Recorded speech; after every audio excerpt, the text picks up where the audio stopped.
பொதுமக்களுடைய நீண்ட நாள் கோரிக்கைகளை நிறைவேற்றி தர அரசு முன்வருமா என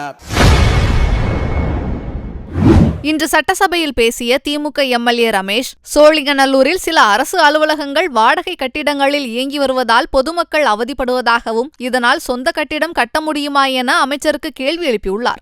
முன்னேற்ற கழகத்தின் தலைவர் கலைஞர் ஆட்சியால் தனி வட்டாட்சியர் அலுவலகம் பிரிக்கப்பட்டு இன்று வரை வாடகை கட்டிடத்தில் இயங்கி வருகின்றது.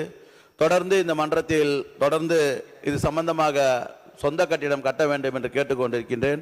அதே போன்று அதற்கும் சொந்த கட்டிடம் கட்டித்தர வேண்டும். அதே போல வட்டார போக்குவரத்து அலுவலகம், உணவுப் பொருள் வழங்கும் உதவி ஆணையர் அலுவலகம், கூட்டுறவு வங்கி, நீதிமன்றம் போன்ற கட்டிடங்கள் எல்லாம் இன்று வரை அரசு வாடகை கட்டிடத்தில் இயங்கி பொதுமக்கள் மிகவும் சிரமத்திற்கு உள்ளாக்கப்பட்டு கொண்டு இருக்கின்றது. ஆகவே அந்த பகுதியில் 439/2 என்கின்ற சர்வே நம்பரில் 3 ஏக்கர் 92 சென்ட் இடம் இருக்கின்றது. அந்த இடத்தில் ஒரு அரசு ஒருங்கிணைந்த வளாகத்தை கட்டி பொதுமக்களுடைய நீண்ட நாள் கோரிக்கைகளை நிறைவேற்றி தர அரசு முன்வருமா என பேரவைத் தலைவர் மூலமாக கேட்டு அமர்கிறேன். மாண்புமிகு அமைச்சர்.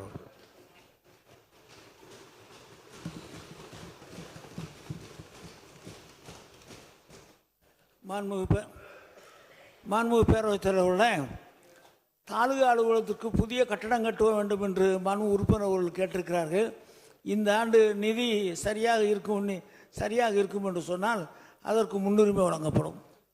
விநாயகன் 25 மாண்புமிகு உறுப்பினர் திரு PRJ அருண்குமார், மாண்புமிகு சட்டத்துறை அமைச்சர் அவர்கள். மாண்புமிகு பேரவைத் தலைவர். செய்திகளை உள்ளது உள்ளபடி தெரிந்து கொள்ள ரெஃப்ளெக்ட் நியூஸை சப்ஸ்கிரைப் பண்ணுங்க.